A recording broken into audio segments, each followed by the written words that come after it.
But I really don't have any regrets. I really don't. I've lived exactly how I've wanted to. I've tried my hardest every single time. I didn't win the matches that maybe I should have always won, but I really gave it my all. So that for me is enough.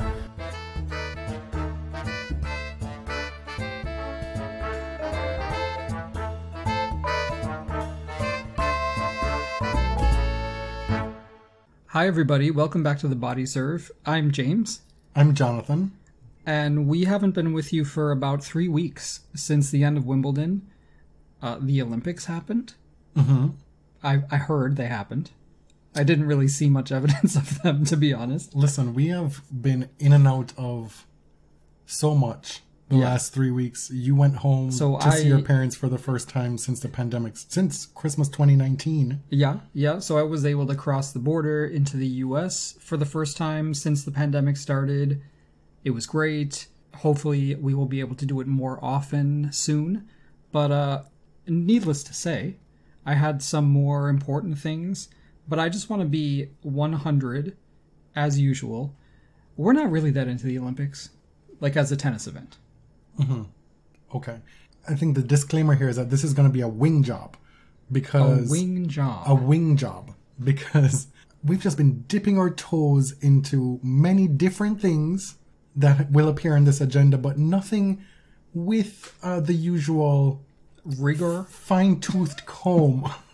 Because I also have been back to work for the first time. It was also the first time in years we'd spend that much time apart. What do they say? Mm-hmm. The absence makes the heart grow fonder. Mm-hmm. That's what they say. Has there been an adjudication on that front?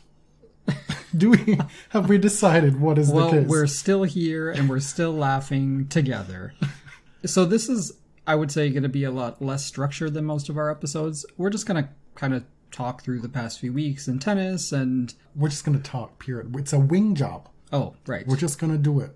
So, Naomi Osaka surprisingly lit the Olympic torch, the cauldron, that Japan almost let slip, because this was a pretty big surprise, or it was meant to be. Mm-hmm. And initially they had scheduled her to play the next morning, and then at the last minute they changed the schedule to accommodate her. So I guess some people guessed it. I wasn't paying close enough attention to guess these things. When that news hit that her schedule had been changed from not opening play, right? She was supposed to open up the first day of tennis play, I think. And then it was like, well, she's been scrapped from that day's play. And then people started like, ooh, what's going on? Honestly, it didn't even occur to me that might have been what was going to happen. Mm-hmm. It was like she's probably involved in the ceremony in some way. And then there she went. It's been a very interesting few months for Naomi as far as pulling out of Roland Garros, then not playing Wimbledon, having a lot of successes in business, being on the Sports Illustrated swimsuit edition, which still exists, having her Netflix docuseries come out, which we'll talk about later on, product launches that I haven't really kept up with, but she is always in the talk, as the gold medalist likes to say. Naomi has become a superstar and has become kind of this emblem for Generation Z, which I'll talk about a little bit later when talking about the documentary. The documentary. Oh my god. That's such a upstate New York thing. See, I was there and it caught. And man, some folks, those who were already inclined to be bitter toward Naomi, she just set fire to their tears. Right. With that cauldron lighting. It was like, aren't there more venerated, more celebrated Japanese Olympians who could have done it? Probably. Can you name any of them? If you are going to fire off that argument, just do a little Wikipedia. Right. Okay, but see, sure, if you want to get all investigative about it. But my perspective is, this is Japan's Olympics. Mm-hmm. It's already an Olympics that I don't think should be happening. But fine, it's Japan's Olympics. Their Olympic committee should do what they want to do. If they decide that Naomi Osaka is of the moment and they want to have her light it and create a moment, that's on them. Anyway, the hope at least for us, would that she'd be able to parlay that into a deep run at the Olympics and really give more heft to the title that we hoped for this episode. We haven't decided what we're going to land on yet. But like when that happened, we were like, we have a title. It set fire to their tears. I think I even tweeted about it. We were so happy with the title, but then she lost early. Right. So it's like... And like so many things this year, it just didn't go according to the script. No. For us or for Naomi. She lost to the silver medalist, Marketa Vondrousova, in what was a surprising but not incredibly surprising event. A lot of headlines said, you know, the Czech number 40 whatever, but she's also the Czech Roland Garros runner-up only 2 years ago. She's somebody who was flying high before injury hit. Yes. And then a pandemic hit. You know, like a lot of mitigating factors happened to stymie her rise in the game. Ash Barty, the number one player coming off the title at Wimbledon, lost to Sarah Sorribos Tormo, who is obviously a nightmare first round, but still a match that Barty was expected to win. Sure. But what we saw in Tokyo was a situation where the courts were kind of wacky. The conditions were volatile. Yeah. The heat was crazy. Incredibly the humidity. hot and humid. And starting from early in the day. So tennis was being played starting in the morning. It was already super hot. So much so that Novak and others lobbied to have the tennis matches start later in the day. And they were successful. Don't forget, they're coming off months of playing clay, having a quick turnaround to play grass, and most of them have not played on hard courts in months at this point. And then you show up in this cauldron with a slow court. And you've just flown across the world. It's probably very exciting to be in the athletes' village. There are stresses related to COVID-19. It's a lot. Just getting there, I'm sure, was a lot. You alluded to the women's champion, who is now... I did, yeah. Who is now in the talk. We have derided her for failing to be in the talk many times. And she wheeled and she came again. To our chagrin, be frank. Belinda Bencic won the gold medal. Like I said, I'm not going to lie to you on this podcast. I try not to. I did not watch a single minute of any of her matches, so I assume she played well, and congrats to her. I guess. I watched some of the final, but I did not watch the whole thing, nor did I watch the winning moments. Like, I just didn't need that in my life, per se. No, and in case you aren't up on what the talk is, that was her response to Naomi Osaka's announcement about press at Roland Garros and her subsequent withdrawal, that Naomi likes to stay in the conversation. She really sat in front of journalists and said Naomi Osaka likes the attention. And we took that to mean, because in the absence of any further clarification from Miss Bencic, she was intentionally vague and catty about it, that she felt that Naomi's activism was for attention. Right. And so that does not, will never sit well with us. So it seems like a kind of a one-sided beef between them. Belinda clearly does not like Naomi, period. She also is close with that guy and has been close in the past. Has been vocally supportive of him through... well, so much so that she clarified something to the effect of him being a good guy on Instagram. That was her experience. She's certainly not the only one in tennis who has done that. But when that guy won the gold medal today, we saw a lot of folks out here congratulating him in these streets when they absolutely did not have to. Yeah, so let's get to that. Unfortunately, the gold medal was not awarded this year in Tokyo. On the men's side. Congratulations to Karen Khachanov. For you probably on both sides. On both sides. Congratulations to Mr. Khachanov. We're big fans. Silver medalist. Well, you're a big fan. I'm kind of neutral. Oh, okay. I like him. You know, a lot of people congratulated... Unfortunately, we do have to acknowledge that there was a gold medal awarded to that man. Sloane Stephens is out here. Francis Tiafoe is out here. The WTA posted something on Instagram that they were compelled to delete. Oh, lovely. Because of the replies. I guess it got tiring deleting them. That's what he does. It's been about 9 months since the allegations against Alex Zverev came out, which was published in Racquet magazine in a story by Ben Rothenberg.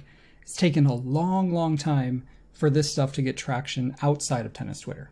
Tennis Twitter has been talking about it since it broke, since the very moment it came out. Now we finally heard major networks tackle it. We heard it at, what was the last Grand Slam? Wimbledon? We heard it at Wimbledon. Mary Carrillo and Darren Cahill talked about it today on NBC, and I think they did a good professional job. And I just don't want to go too far in the praise direction because, like, we've known about it for so long, and it did take a long time for the major networks to discuss it at all. We talked about this previously. I really do think Andy Murray gave folks the permission to talk about this on air.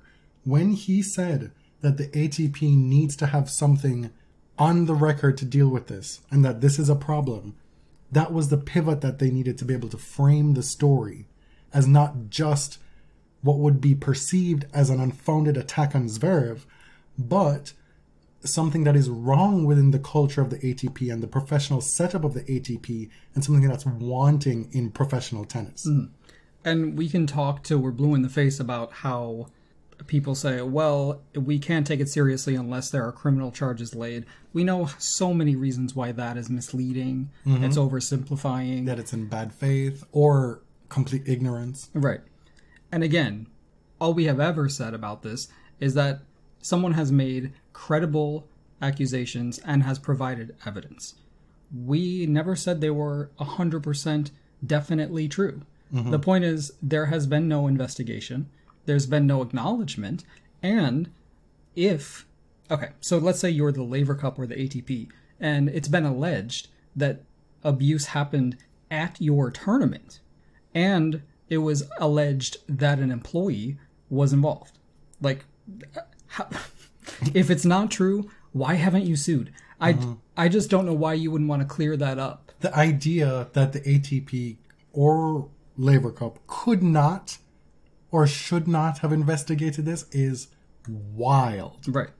And so I think they've been protected because this hasn't gotten a lot of traction outside of hardcore tennis fans. But if it starts to damage the reputation of something like Laver Cup, that something like this could have happened at their event, and an employee or a contractor or whoever it was may have known about it, that's really damaging to your reputation. I mean, this story first broke at the back end of last year. We've been through the Australian Open, having to navigate around this guy and talking about him. We've had folks bring up the article written by Ben Rothenberg, originally published in Racquet magazine. Like, we see this 1-2 step all the time. Something happens with that guy, Tennis TV, ATP, some tennis body tweets about him, there's a backlash, they delete something. The story gets shared, right. Rinse, wash, repeat, nothing changes. But now, he's won Olympic gold. And this story, I've seen it more in my timeline today than I ever have. And not only has he won Olympic gold, he squashed Novak Djokovic's chances at a calendar year Golden Slam. It's a big deal. Mary Carrillo also said on air, talking about that guy and the situation, that she's read the story and that it's being published, which is a new development. So perhaps on the back of him winning Olympic gold, and there seemingly being so much more talk about it now, and this coming out, maybe there will be some action somewhere by someone, because it hasn't gone away. Well, it's been 8 months and it hasn't gone away. It's still there. It's been bubbling and now it's rising to the surface. Yeah, I do sense this building, and I just want to be clear that we will remember the people who were defending and sort of jump ship when it gets too bumpy. Because this will happen, right? If this becomes a real issue, widely reported, there will be players and people in the tennis world who were previously supportive who will jump to the other side, and they'll act like they were always on the other side. So just remember the names.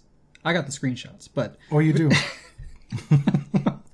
Because, no, I mean, if Maybe you should share those with me afterward. Yes.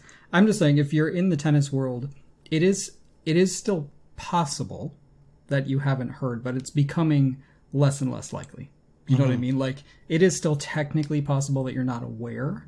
Anyway, I was thinking today, and this is not a fully formed thought, so just try to stay with me for a minute. All right. Like, sports broadcasting and the leagues and agents have done so much to try to get us to follow athletes because of their personas, right? Because of their brands, who they are, the clothes they wear, what they do, the jokes they tell, whatever. Like, sports is about personalities. And an individual sport like tennis is definitely like that. NBA is like that. But when we don't like an athlete's personality, then it's supposedly us acting in bad faith and not appreciating the actual play, the actual sport. You've asked us to buy the personalities. What if we don't want to buy them? Okay. Then we're just ignoring, what we're supposed to be focusing on, apparently, which is the tennis. This is in reference to whom? That guy? That guy, anyone. Okay. But yes, what if we don't want what you're selling, even if that person is a great player? I feel like this could apply to so many people. Right. So what's the impetus for this spiel? The impetus is like, okay, when someone has a great achievement in a sport, like Zverev's gold medal. No! No, but really, obviously the tennis media has to report on it. But what if we simply don't care or we don't want to see it? Yes, it's a great achievement, but I don't care. And you don't have to, by default, because it's expected, you think it's expected, it's the thing you should do, congratulate him? Right. Because there are so many different tones you can take. You could just simply report the news. Like, right? He won the gold medal, but I was more concerned with, I have to work lunch today, and so I don't want to have to come on and cook because I have to record, so I have to make sure to take out the roast overnight and have it thaw out, and then make sure I give you the instructions to cook it while I'm at work so that we have food cooked that's ready after we finish recording. That's more important to me than like taking the time to like a post about that guy or congratulate him. You just don't have to do it. Yeah, I don't know if that was a fully formed thought, but it'll get there eventually. Okay, you can come back to that at another time.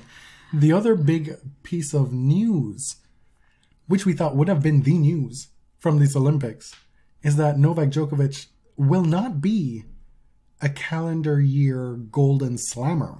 And Steffi Graf remains, to this date, the only player in tennis history who has won all 4 slams in the same year, as well as the Olympic Games gold medal, happening in 1988. One of the most dominant years in any sports history. And she did it as a teenager. And you almost wonder, do you have to do it as a young person? Is Probably. There just a level of fear that you don't have? You have a lack of feeling of mortality as an athlete when you're that age. This is the type of thing we talk about all the time on this show, especially with all of the greats that we've been covering since we've been on air with the show getting older. And we've seen them struggle more in their older age to win in situations that would have they were just flown through in their youth. And some people did say if Djokovic is vulnerable anywhere, it's going to be here on hard court, best of 3. And if the courts are slow hard courts, maybe even a little more vulnerable. I don't know. I was surprised by the result, but not like bowled over, not stunned. What I was surprised about was his bugaboo, Pablo Carreño Busta, did it again to him in the bronze medal match. Well, he did it in a completed match. Yes. This time. Djokovic is still on track to secure the calendar year Grand Slam and break the all-time record for most slams won by a man in tennis. That can still happen at the U.S. Open next month, right? Yeah, we are now starts at the end of this month. We're now in August. Yeah, New York is going to be a really difficult ask. He leaves Japan. He said he was carrying multiple injuries. He was taking painkillers to get through these matches. Pulled out of mixed doubles with a shoulder injury. I know people are throwing shade on the withdrawal. I don't personally, I don't have an opinion on athlete withdrawals. I'm not invested. I really don't care. I feel for his partner Stojanovic that she did not have the chance to then secure her bag and her bronze. But it is what it is. Like, when a player withdraws, I tend to take them at their word. Mm-hmm. He played several matches in the heat, and he was most likely exhausted. Yeah, I would be. And he said his shoulder was hurt, so, like, I believe it. I mean, you lose 3 matches within 24 hours. That's a lot of losing in those conditions. Right, right. That's a harsh way to put it, but it is a lot of heartbreak and a lot of effort spent, and nothing came of it. So there's 2 things here.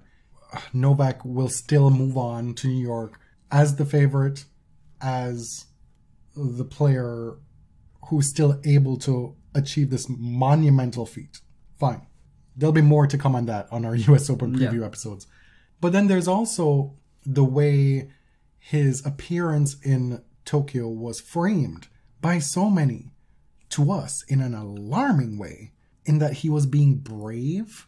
I can't fathom how many times I saw the word brave being attached to his performance. Not even his performance, but just his appearance. His attempt to do this. Yeah, it was weird. We just talked about this is a big ask to come to Tokyo. Yes, it's a lot on the body, on the mind for all players. But, like, the bravery angle was very strange. Because clearly he's chasing a historical achievement. This is for him. And I say that with full knowledge that that's fine. Yeah. He is an athlete chasing history. But it's for his records, his name. Why would he not go? To be clear, it's more craven than brave. Craven in the Jamaican sense? Oh, because it means different than... Is there another sense? Yes. Craven means, like, cowardly. Oh, in English. That's not what we... The way you use it, it means, like, gluttonous. Yes. I mean, he showed up in Tokyo fine, win that gold, but then he has to enter doubles, he has to enter mixed, he has to enter all of them. Like, that is gluttony. It was gluttony to me.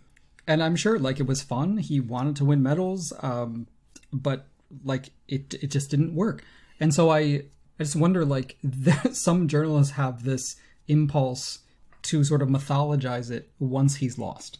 Like, the story is not that he lost, but that, wow, how brave of him to even try. It's weird. Like, it was the epitome of doing too much. Right, just tell the story.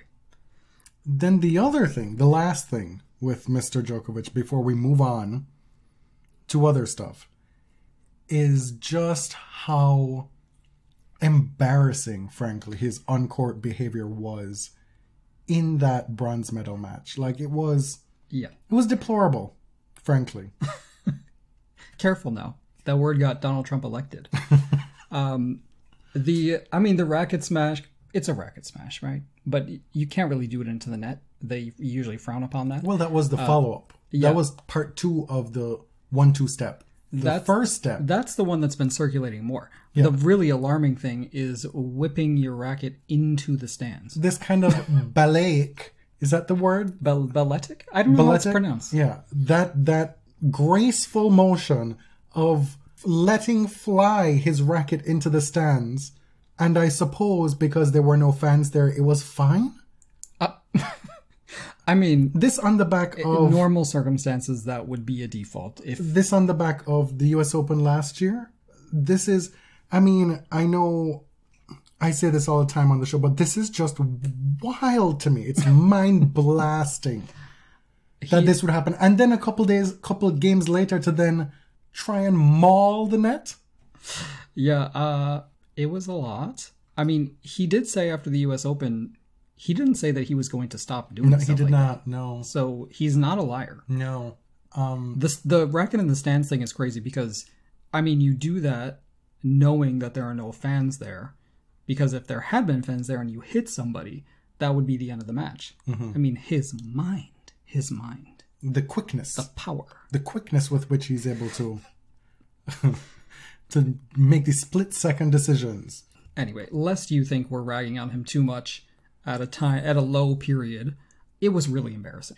No, I want to harp on this because I do think that the stalwarts, the stars, the legends of this game should be held to a higher standard than other players, lower ranked, lesser profiled. They get the privileges, they get the best breaks when they're wildfires in Australia, they get to be housed separately. Craig Tiley tells us as much. Well, like, they're the stars, right? They're all these unseen and will never be known ways that these players, though they may have earned it, get special treatment. They get the benefit of all of y'all's doubts in so many situations.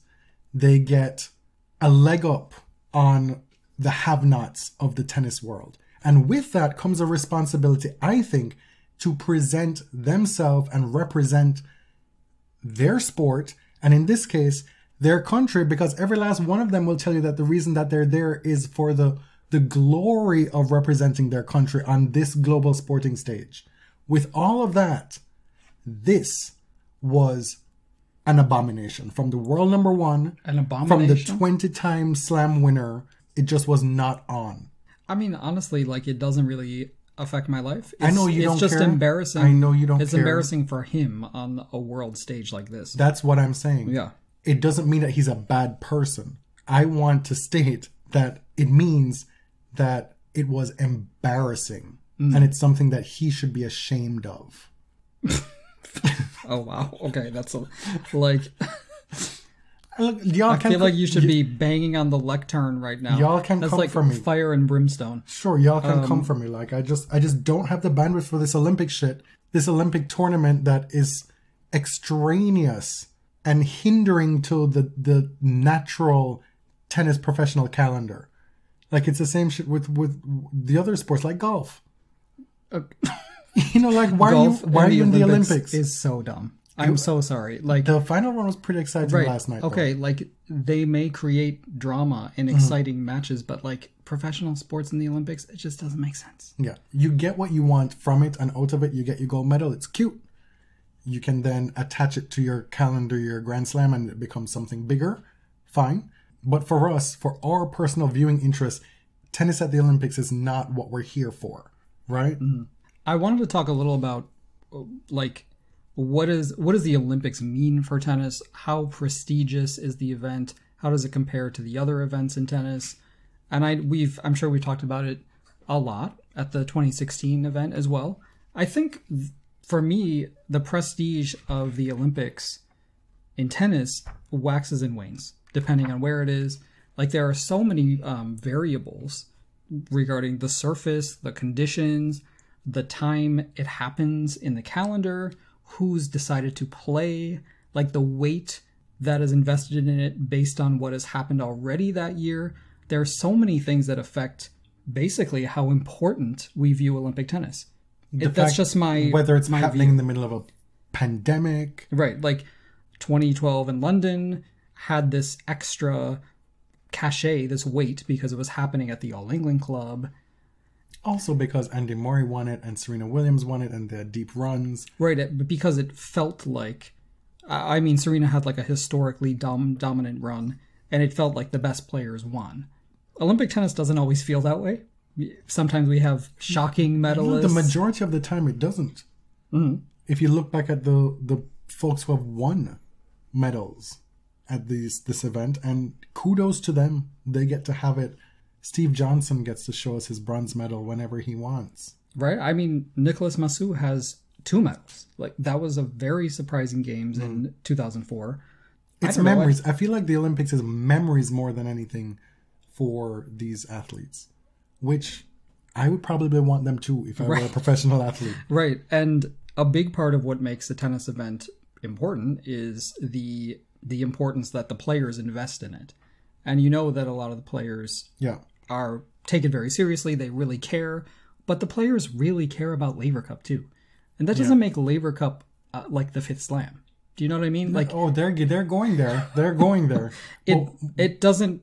I mean, it's fine. Right, but part of the devaluing of the Olympic Games that's kind of continued, unaided by the pandemic, is a lack of ranking points on offer. This is the second Olympic cycle, I believe, where there were no points awarded to the winners or the medalists at this event. Mm-hmm. So, like, folks will naturally, depending on the situations in their career, go chase points elsewhere as well. Right. And this time around, COVID-19 had a huge part to play in it. Mm-hmm. A lot of top players just decided to sit out. And that's obviously going to affect the kind of cachet that an event has. Mm. Not to say that this wasn't an important event. It's interesting to me more than any other tennis event, I think. The prestige really ebbs and flows with the Olympics. Okay. Let me just say something really quick. Mm-hmm. One thing I do really like about Olympic tennis is that more than one player gets to leave with a prize. Because all tennis tournaments, there are many, many losers and only one winner. And you could have an amazing tournament and still walk away a loser. So I actually do like that you can get a silver and a bronze, recognizing your achievement. And quite often, the bronze medal match is more enthralling than the gold medal match. Yep. We saw that in 2016 with Nadal losing the bronze medal match to Kay, right? Yeah, yep. We saw that this year with Carreño Busta saying it was the achievement of his life, beating Djokovic for that medal. Krejcikova, Siniakova win women's doubles, denying Bencic the double in singles and doubles. Mm-hmm. Her partner Golubic, again, another achievement in an amazing year for her. Her partner being Bencic's partner. Yes, yeah. Pavlyuchenko Rublev surprisingly won mixed doubles over the favored Vesnina and Karatsev. And Mektic Pavic win men's doubles. We've talked previously about just how much winning they've done in 2021, and they continue to rack up the wins and the duelas. Naomi kicked off the Olympics by lighting the cauldron, and she was able to field questions about what her last couple months have been after the French Open, after she withdrew from the French Open, after she didn't play Wimbledon. So there was a rehashing, a refreshing of the memories of what she told us she had been going through as a professional athlete. And then we got a similar story emerging from these Olympics with Simone Biles. Right. Well, we thought it was a similar story. And although the reasons were different, it brings up a lot of similar issues and questions. Mm. Simone Biles has been by far the best gymnast in the world for years now. She has been by far the best athlete in the world for years now. Possibly the most dominant athlete in any sport for a long time. Maybe. But she's really at her best so far ahead of all of her competitors in her sport. And she pulled out of the team event in gymnastics after it had already started. She performed on vault. She didn't complete her expected rotation leading into the dismount. Yeah. So it was a shocking performance for her on vault. And then she just withdrew herself from the competition and continued cheering for her teammates on the side, but nobody really knew what was going on. And people assumed it was a physical injury. Right. So first they said, no, it's not an injury. And then everyone was like, oh, it must be mental health related. And then, well, sort of. But Simone went further to explain, after a lot of gymnastics writers and former gymnasts explained what the twisties are in gymnastics. And I had never heard of this. This is not a sport that I'm super knowledgeable about. But essentially it's when the mind and body connection in gymnastics is severed, when you could be flying through the air and sort of lose track of where you are in the air. Mm-hmm. Gymnastics at this level, and where women's and men's gymnastics has come, is a very dangerous sport. If you don't land correctly, you can literally paralyze yourself. We see all the time clips being shared on social media of Simone Biles and the stuff that she does, especially in the floor routine. And it's always in complete awe that a human being can physically do this. There was one just shortly before her withdrawal from the team event where it's difficult to comprehend that a human body can do that stuff. Right. And that's the nature of Simone Biles' athletic career. It defies logic, what she's able to do. And so when she has the twisties now, this emerges as a problem for her. People don't know what to make of it. Folks are trying to make comparisons to golf when you have the yips, when your ball toss in tennis just all of a sudden is completely inconsistent. Out of nowhere, you're just unable to physically do it. That disconnect between mind and body, right? But it's not the same thing. Right. The stakes are completely different. Because in golf or tennis, if you have the yips, you're just bad. Right. The worst thing that happens is that you play poorly. In gymnastics, on the hard surfaces that are used in competition, what happens if you land on your back? What happens if you land on your head?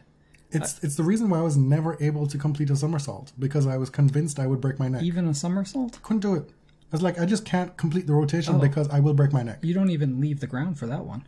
There will be no rotating of my body. Anyway. No 360 action over here. Now, Simone did not have to give us all that context, but she shared an Insta story with some documentary evidence of her failing to complete rotations in practice. And she said it was a problem that popped up in Tokyo. She wasn't having the problem leading up to the event. So, for several reasons, to preserve her team's chances to get a medal, and also to protect herself, she pulled out of all the competitions. And of course, this set off a conversation, an uproar that was very similar to the one that happened when Naomi Osaka first said she wasn't going to do press and then pulled out of Roland Garros. They're very different things, but they're very similar in the reaction they cause. The through line in the reaction is the expectation that these athletes, and they often tend to be black women, must, to great detriment to their physical and mental health, perform for us and our entertainment at all costs, whatever may come their way. Right. And they're not tough enough. They're giving up. It's like, well, what do they owe you? What do they owe me? Nothing. And so I think this is the danger of seeing a dominant athlete like this as a goat, a queen, a hero, a legend, all these words that sort of elevate them beyond human being status into a symbol. You forget that that actually is just a person like you and me, a very talented person, but just a human being trying to do things that are amazing. When they have videos of themselves shared by people marveling at what they can do, like what happened with Simone and what has happened with her throughout her career, all these videos of her performing superhuman routines, and people being like, wow, goat shit. Like, right. that is and we've amazing. Done it. I've done it. Yeah. It's so easy to see people like her as beyond the realm of human achievement into like something extraterrestrial, you know? And their achievements at certain points have been that, but they did it while also being people. Right, exactly. And, I mean, gymnastics especially, we know what she's been through, first of all. In USA Gymnastics, she's a survivor of sexual assault, which was all basically propped up and silenced by her own federation. But gymnastics, without all that shit, is an incredibly punishing sport. These athletes are constantly in pain. The things that they're pushed to do is crazy. I do think for the first time, we are seeing a shift in the discourse surrounding these athletes. I think there has been a real breakthrough to folks finally understanding this aspect of it. This aspect of the relationship between superhuman athlete and fan. That we are not owed anything from them. That it is something that we get to enjoy, but first and foremost, their well-being, despite the talent that they've been gifted, is the most important. Right. Because in professional sport, in the Olympics, we have been trained to value self-sacrifice. That's the greatest achievement in Olympic sports, right? We saw folks, thankfully, debunking what happened to Kerry Strug in 1996. Because I was 12 years old. I will never forget how that was portrayed in the media. She sacrificed her career and probably a lot of pain in her adult life for that one quote-unquote heroic moment. Right. And I mean, growing up in the US, that was heroism. That's how we saw it. And so now we're looking back at these and reevaluating these events with perspective. And Naomi and Simone are obviously not the first people to bring this up, but because of their stature, I think they do represent a real shift in how culturally we're talking about athletes. And it's relatively new. Like this, this has been happening over the past few months. This is not to discredit the athletes who've been talking about mental health for years and decades. Marty Fish is getting a Netflix special. Congrats to him. But these two women, their stature and what I think they've come to represent a generation that some people think is too sensitive or too soft. I hate to use the word soft. That's what they try to say. Right, and they try to use the word woke in a derogatory way. But these two women represent something that's shifting in the way that we talk about sports.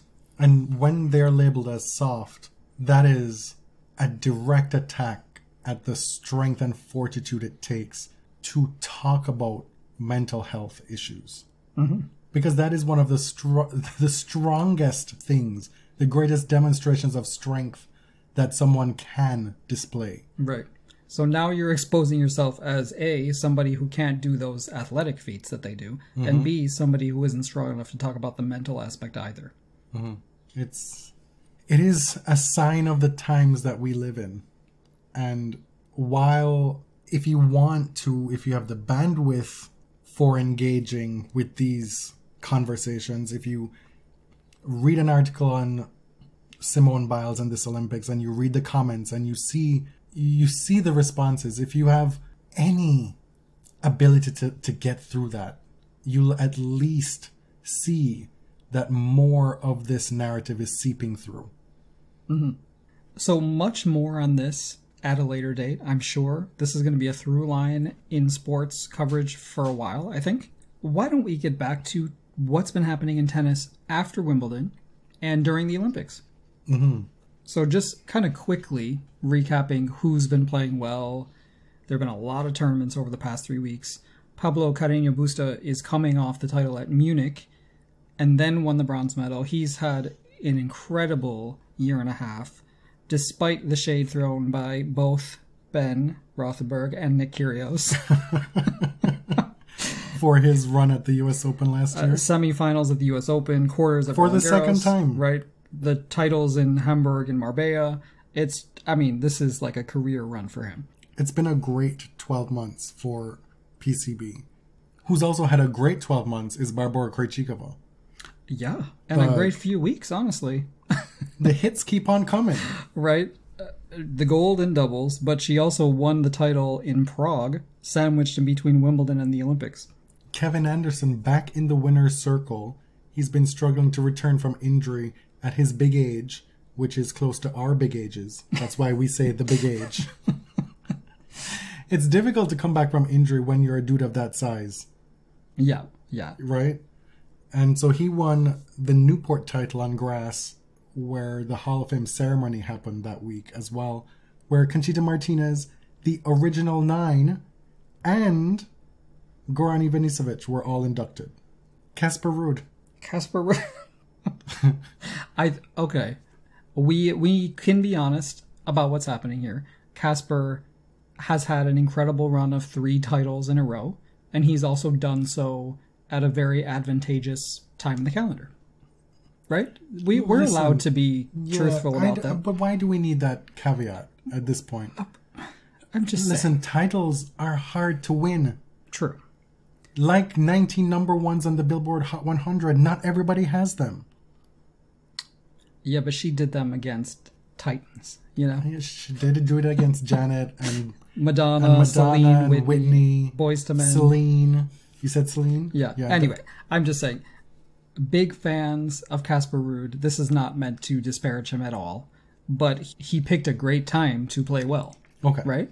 He has been playing well on clay for a long time. He won Bastad, Gstaad, and Kitzbühel. Come on! I just shocked you. I scared you. I pulled away. Like, I have headphones on, so there was no getting away from it. But I instinctively did pull away. Y'all know what this is about.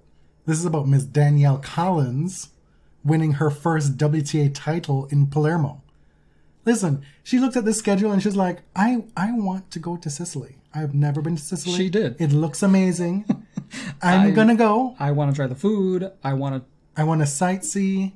This is part vacation, part work. Mm-hmm. It was a very Venus decision. And it was a very successful trip for Ms. Collins. She beat the Italian Ruud, who had actually just won the title in Hamburg. Congrats to her. Brandon Nakashima, an American who has just entered the top 100, reached the finals in Los Cabos. There he beat Isner, Thompson, and Querrey. He also beat Thompson in Atlanta. So he beat Isner, you're saying, in Los Cabos, and now he's playing him currently as we record in the final in Atlanta. Yes, like it actually could be the final game. Isner is up 7-6, 6-5, so we'll see. Nakashima just had an add point to send it to a tiebreak, and now it's deuce. So it could be 2 points away from losing and that other guy winning another title. Mm-hmm. Carlos Alcaraz won his first title in Umag. And let's hear it first of all, for the WTA tournament in Gdynia, Poland.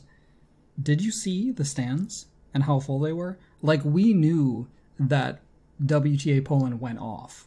But to see it, like, at an actual event and how enthusiastic and how packed the place was like, oh, that's why Aga always won fan favorite. That's why Iga Świątek is such a huge star. But also Poland stands for WTA. But also pandemic. When you said, right. I was like, where is he going with this? This sounds harrowing, first of all. I know, I was painting it as celebratory, and in any other context it would be. But, just be careful, everyone. Zanevska, who is a Belgian player, she was at the time ranked 165, won her first title at Gdynia. Okay, I think that's most of what happened. That just probably about covers all of the events that have been happening. During our time away, we also had a couple of high-profile retirements from the sport on the WTA. Kiki Bertens had told us that this was going to be her last year on tour, and then she told us once she got to the Olympics that this was going to be her last event. Yeah, so it's just kind of a lonely exit from the sport. There were no fans, there was no ovation to see her off the court, so it was a little bit sad. Kiki has had an outstanding career. She was a long-time resident of the top 10, reached as high as number 4 in singles. She's got 10 singles titles, 10 doubles titles. She's still only 29 years old. One of the best things about Kiki Bertens for me is that she's one of the nicest people, one of the nicest presenting people you will meet in press, in English press. But she is known, and I've been told from folks who can translate and who speak Dutch, that she will cuss a blue light in Dutch during her Dutch press conferences. She's the most profane athlete in her native language. Like, what you think of her in English press conferences is not who she is in her native tongue. And I just always get such a kick out of that. We saw her win the Cincinnati title a few years ago, beating Simona Halep. I enjoyed watching her play. We've covered that tournament together maybe 4 or 5 times, and we've seen Garbiñe win. We've seen Bertens win. I think that was 2018. Yeah. She won that. And then Venus did beat Bertens at Cincinnati one year, right? Yeah. When Bertens was like top 10. I think that was 2019. Wow. Yeah. Yeah. I mean, we've seen Novak win, Dimitrov, Medvedev. I think we've seen Cilic win as well in 2016. Oh, weird. Mm-hmm. The year he beat Murray in the final. Oh, yeah. Yeah. Murray was coming off of Olympic gold, and that's the year that he wrecked himself. Yes. Anyway, that's kind of off topic. Yes. But Timea Bacsinszky has also retired from tennis. She's been away for a while, so this one was less surprising. Again, a top 10 player, career high number of 9, 4 singles titles, but I think she will really be remembered for those 2 semifinals at Roland Garros. And also, the people she beat. Also, for beating Venus Williams, I think in at least 2, maybe 3 straight round of 16s at the French Open. It was... Yeah. It's a testament to her that I was never truly disgusted by her going through those moments as a diehard Venus fan. You know, that I'm able to still stan Angelique Kerber and Timea Bacsinszky says a lot about them and me, frankly. Yes. Timea put up a pretty excellent fight against Serena Williams during that 2015 French Open run. Weddings. Multiple? No, just one. Gem's life. I mean, they have broken up, gotten back together within the year, engaged, and now they are wed. Yes. You'd think that the wedding took place at the All England Club because of the lavender trim on Elena's dress and also the fact that Gail was literally dressed like Wimbledon. Yes. I mean, if you had told us that that is the usher uniform for Wimbledon employees, I would have believed it. he looks great in anything. I didn't love the color of the tie because it made it look very much like Jack Nicholson Joker. But I mean, you also are not very adventurous when it comes to your fashions. That is true. Elena looked absolutely stunning. I thought it was great. Like, I'm not a wedding connoisseur at all, but she gave us a pantsuit, she gave us a dress, they both looked happy, gorgeous. The only thing is that it was designed by Virgil Abloh. Oh, God. And that... You had to tell me that? You knew that. I did not. You did not know that? Did it say, quote, wedding dress, unquote? No, seriously. Wait, did this happen while we were apart? Is that why we never talked about it? Maybe. Yeah, I think so. We were not, like, apart. We were just in different countries. Right. You were having lots of fun. We didn't break up like Gem's life. We didn't consciously uncouple. No, so the dress, it had on... I'm showing you where it was here. It was like on the sternum. Is that what this is? Yeah, like right at... You're talking like clavicle? right at the clavicle. Yeah. It said off right there. And there was this big debate on Twitter. Why? Why? Well, I interpreted it to mean, and I think I'm right, that the color was an off-white. How infuriating is that? That's a rhetorical question. Did it have the return address to the factory? Like it's mind blasting. It's so enraging what he does. Abla. Like no, but it's everything about the dress. Not that he does it. It's that like the art and fashion world have bought it, hook, line, and sinker. Anyway, love Gem's life. Happy for them. I really liked the outfit outside of that. Elena was identified on some of the tennis scoring apps as Elena Monfils, and she was asked about it, and she said, now wait a minute. Well, the reason why that happened was because she changed her social media to Elena Monfils. Yeah. But she said, wait a minute. As a professional, I'm still going by Svitolina, and my dad would be upset. Right. You don't go and do that without getting confirmation from her. Right. People change their name on their social media to all manner of things. Like Serena Williams Bun. Like, I could be... Like, are you going to change it to Business Bun? Exactly. I could go now and change my... It would still be at tennis_John, but I could change my name to Embarrassed for Djokovic. You know, that's not an official name change. At one time, I changed my name to James Wilfried Tsonga. Does that mean that I married him? In your dreams. Unfortunately, no. You may have in your dreams. And also, congrats, we didn't mention it, but congrats to Elina Svitolina for winning bronze at the Olympic Games. The first Ukrainian to win a medal in tennis at the Olympics. So we got two more things to talk about before the episode is over. The first being the Osaka Netflix documentary, the documentary. If you're from where I'm from. And then the track and field event that's currently ongoing at the Olympic Games. This is my moment to shine. This is where I get my life at the Olympics. And I've already gotten it and hope to get some more. Okay, so Naomi Osaka's Netflix documentary, it came at either a really bad time or a really good time after her withdrawals from big tournaments, the mental health thing. It came out right before the Olympics. She had just lit the torch, and an Olympic gold medal would have really completed the story. But we know that real life doesn't always happen that way. Do you remember on the last episode we had said that the timing of a lot of these things was probably unfortunate for her, but out of her control because they were planned so long ago? Yeah. And then there were more things. Right. Yes. So it became clear watching the documentary or the series or whatever that the filmmakers probably had something in mind, and then it became something totally different because we've seen this in a lot of reality TV or docuseries recently that they're filming and then COVID-19 happens. So you see like news footage of the pandemic, and the subject of the series changed a lot because Naomi changed a lot over that period and probably made it a lot richer. She became really engaged with Black Lives Matter, with the protests that were happening in Minneapolis, so much so that she actually went there. I found it to be a little bit too polished for my liking. I thought it felt scripted in parts, especially the break between the end of episode 2 and the start of episode 3. Like, that was a lot of creative direction there. Yes. And I think where this project would have benefited from was a feel of a lot more authenticity in the progression of the story. Do you know what I mean? Yes.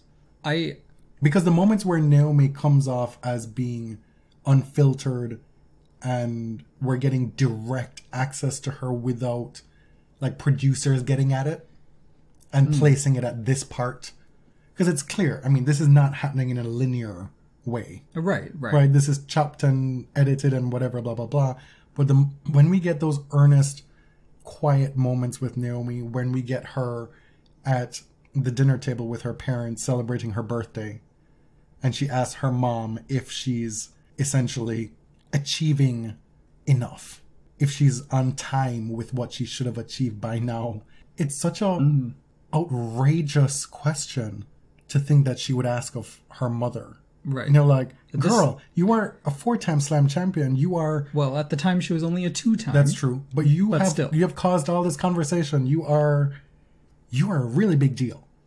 Right. You know, but this is the mind of a champion, did right? I achieve enough at my big age? At the time was probably 21. This is the mind of a precocious, super talented, introspective introvert, right? Who has had celebrity thrust upon her when she wasn't necessarily ready for it.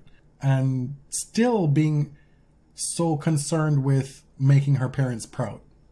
You know? Yeah, so actually that dinner on a reality show could have been like the most scripted and produced set piece there is, but I actually felt authenticity coming from that setting.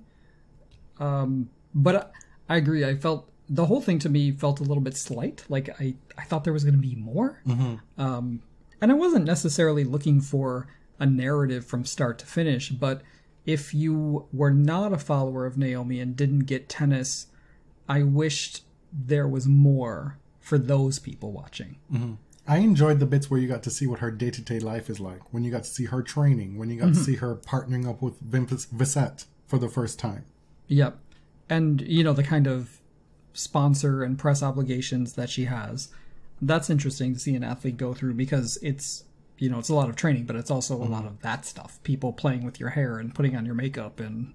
I wonder what the docuseries was intended to capture. But then there's only so much that you can predict when you sign on for this type of project, right? A lot of it is dictated by what Naomi actually achieves in her life and on the tennis court to see what the final product will be. And of course, the pandemic threw a big wrench in all of this. And Black Lives Matter became a story that she became a part of, right? So I imagine a lot of what the final product was looked completely different from what whoever had designs on this project imagined it to be. Right. And it was produced by LeBron James production company. You know, they're both Nike athletes. The sponsors obviously have an interest in how their athlete is presented. So had that stuff not happened, we could have gotten a much less interesting final product, I think. Or if she were now a 6-time slam champion, like what would that look like? Right. There's so many different ways this could have gone based on what happened in life and her life, you know?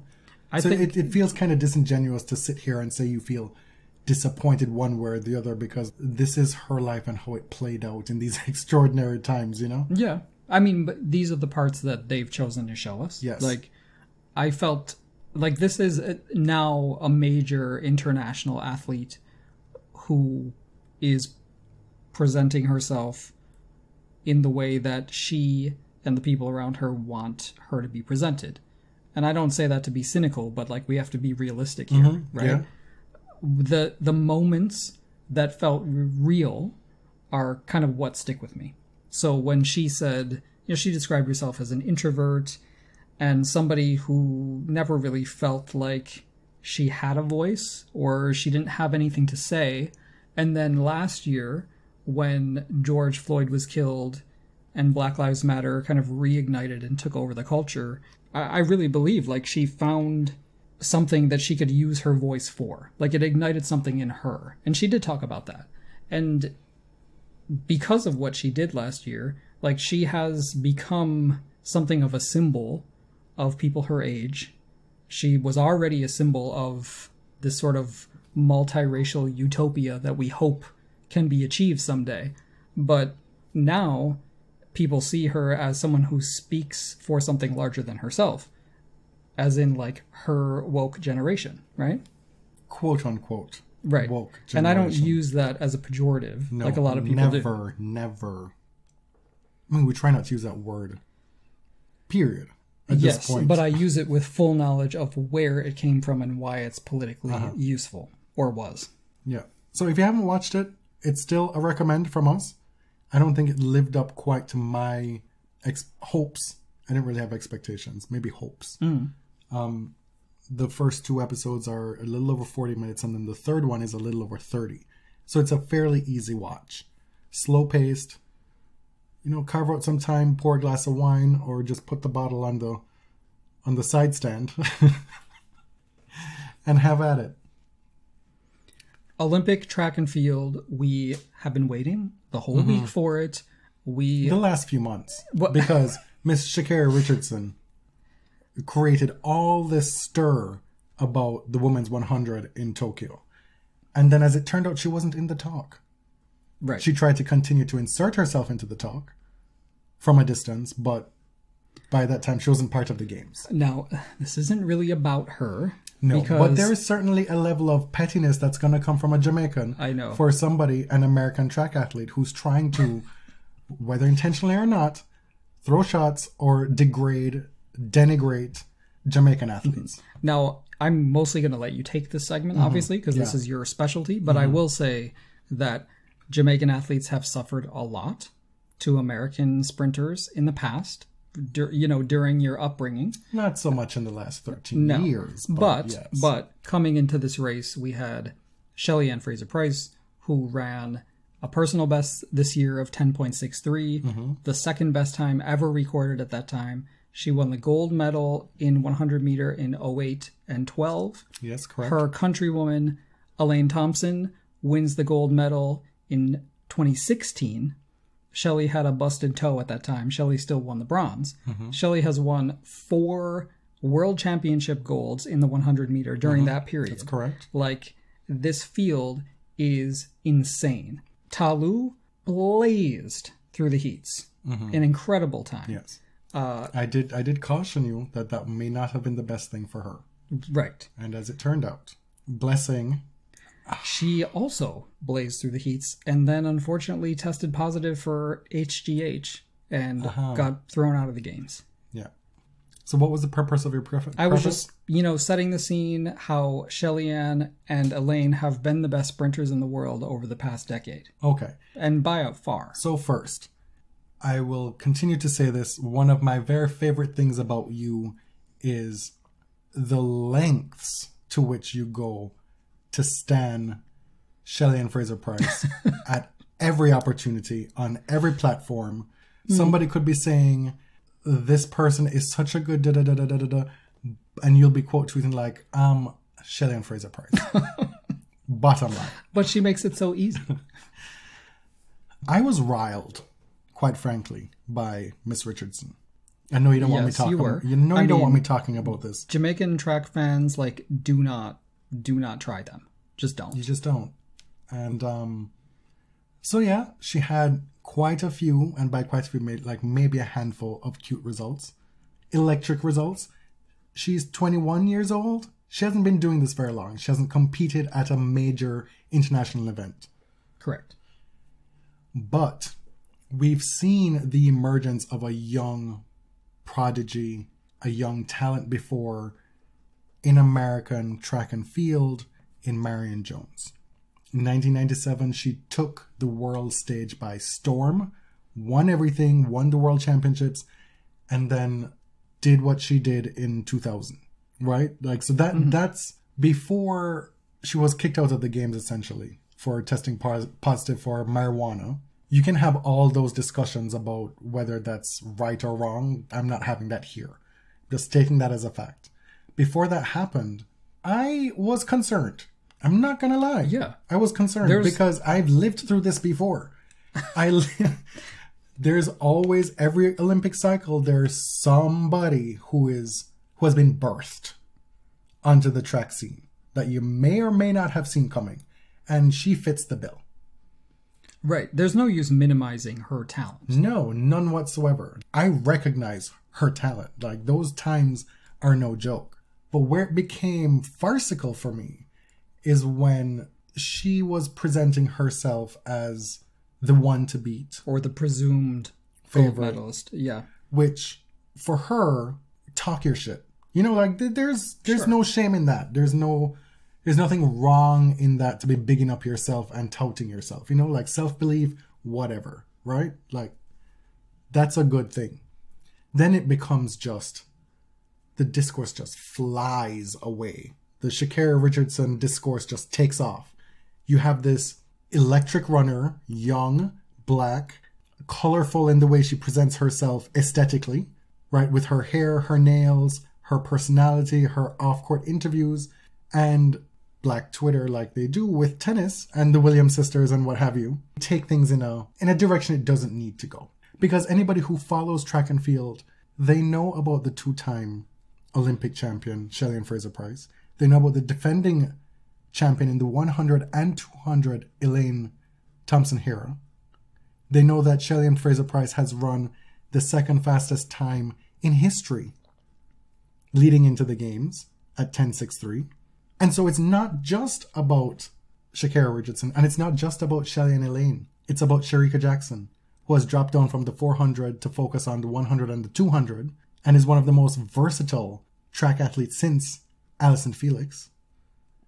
It's about Talu. It's about Blessing. It's about Dina Asher-Smith, who didn't make the final, but I maintain it's not about Dina Asher-Smith. I told you that from the jump. Yes. I told you that she lucked into some medals at the 2019 World Championships because of other people not being there in slower times. Like, her personal bests are just not where it's at. Her being British probably did keep her in the conversation. It did. More. Like, when Blessing got disqualified, when she got kicked out of the games, one of the British headlines was Dina Asher-Smith's rival gets kicked out of the games. Like, but not a rival for the best. It's for, like, the next tier down. That's you being shady here. No, not but me. I'm looking at personal best times, and they're okay. I'm just saying it was crazy. I didn't see Dina as one of the real favorites for this event. Anyway, bottom line, you're running away, carrying on, having all these conversations about Sha'Carri Richardson in the United States of Twitter. Meanwhile, we have colorful athletes in Jamaica, like Shelly-Ann and Elaine, will give you a different color for every race. Like, Shelly showed up with her black hair for the heats, but and we were a little nervous. The bright yellow was there for the final, as was Elaine's. You know, like, Sha'Carri is not the original that she was presented to be. And that's not a knock on her, that's a knock on the myopic view that Americans have for the rest of the world. Yeah, frankly. That was a lot of American exceptionalism because, like, Google is right there. It's right there. And like, you're talking about, oh, she's the fastest, this is the fastest, that is factually incorrect. So in your effort to big up Sha'Carri and situate her within this greater narrative of black oppression in America, you're doing her a disservice by not correctly situating her within the actual track landscape.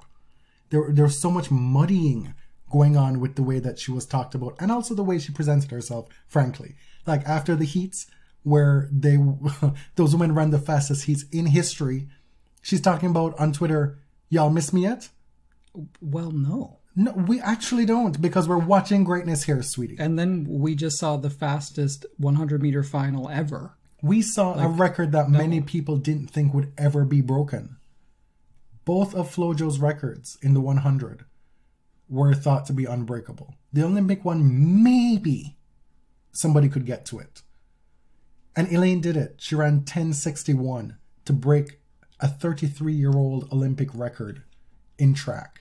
Shelly-Ann ran a terrible race and still ran 10:74.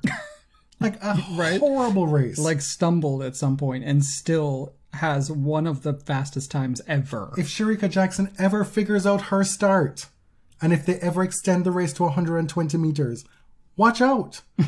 Because she would be unbeatable. She was so far back, and 2 meters more and Shelly would have gotten the bronze. And for the record, let's not think of this as anything other than complete and utter dominance by Jamaican women over the last 13 years. They did very well even before then, but it's been a complete domination of the women's 100. And they've still got people coming up through juniors. Yeah. Bianca Williams, who is a junior world record holder, has broken 11 seconds. She will be in that relay. She'll be one of those 4 women. 10 of the last 12 Olympic medals awarded in the women's 100 have been won by Jamaicans. Swept in 2008, Shelly-Ann Fraser-Pryce, Karen Stewart, and I believe... Sharon Simpson. Yes, thank you. I almost said Simone Facey. And then in 12 and 16, they got, I believe, gold and bronze. And then they've swept again. Get with the program here. Just get with it. And we have an even more competitive event coming up in the women's 200. Mm-hmm. Where, yes, at this point, there are 2 favorites. There's Elaine, and then there's the woman who won the U.S. trials, who I still haven't learned her name yet. Oh, good job. You're supposed to be the expert on this. But there's a whole host of other women who could win that event, including a couple others who are dropping down from 400 to run the 200.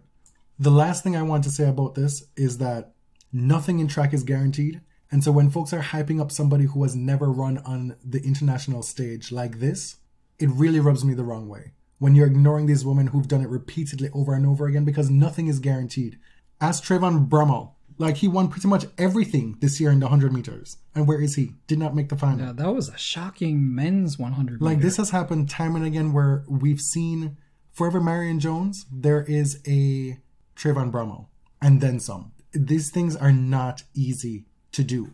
I cast your mind back again to the 19 #1 songs on the Billboard Hot 100. And the last thing I want to say is that we need to remember Merlene Joyce Ottey. She is and always will be the blueprint for Jamaican athletics. All these women who are having all this success, the 10 of the last 12 medals awarded in the women's 100 over the last 4 games, they are part of the great lineage, the history of Jamaican track athletics. And Merlene Ottey is the one who blazed the path for all of them. And I have not seen her name near enough over the last week with all these great achievements that have been happening. Same too for the recently retired Veronica Campbell-Brown. These women stand on their shoulders. So thank you for sitting through our athletics wrap-up. Mm-hmm. It was really just one event. We'll hopefully be talking about the, don't want to jinx anything, but the women's 4x100 meter relay in our next episode. Because we've had a very bad run. For some reason, Jamaica always has the best team, but is cursed in that event. Thanks for listening and coming back to us after a few weeks. I am James. I'm at ElliotJMR on Twitter. 2 L's, 2 T's. I'm Jonathan at tennis_John.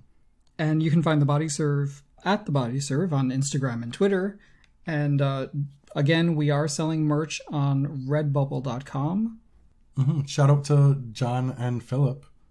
Wow, who put themselves on Instagram with our clothing. Yeah. I mean, you'd have to pay a lot for that kind of modeling. So thank you guys. Till next time. Thank you. Thank you very much.